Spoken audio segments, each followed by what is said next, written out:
11 dissidents de la guérilla des FARC ont été tués dans une opération militaire dans le sud de la Colombie, a annoncé lundi le ministre de la Défense, Luis Carlos Villegas.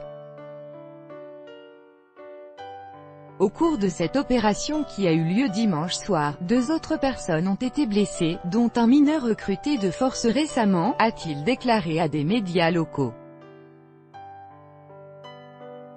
Rejet de l'accord de paix. Ces 13 combattants appartenaient au 7e front des Forces armées révolutionnaires de Colombie, FARC, commandé par Edgar Salgado, alias Rodrigo Cadet. Ce chef guérillero a rejeté l'accord de paix signé fin 2016 à la suite duquel la plus ancienne rébellion des Amériques a déposé les armes et s'est convertie en parti politique.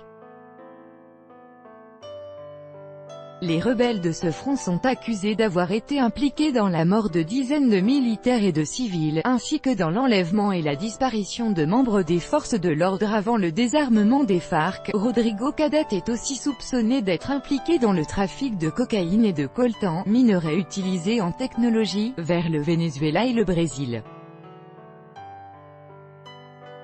1200 combattants dans les groupes dissidents sans commandement centralisé. Les groupes dissidents des FARC opèrent dans plusieurs régions de Colombie.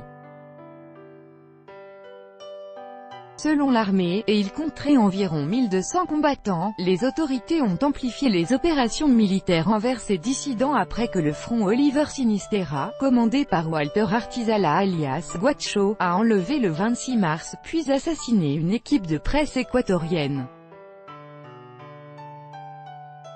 Si l'accord avec les FARC s'est traduit par une baisse d'intensité du conflit armé, d'autres groupes illégaux et l'Armée de Libération Nationale, ELN, dernière guérilla active du pays, se disputent le contrôle de territoire.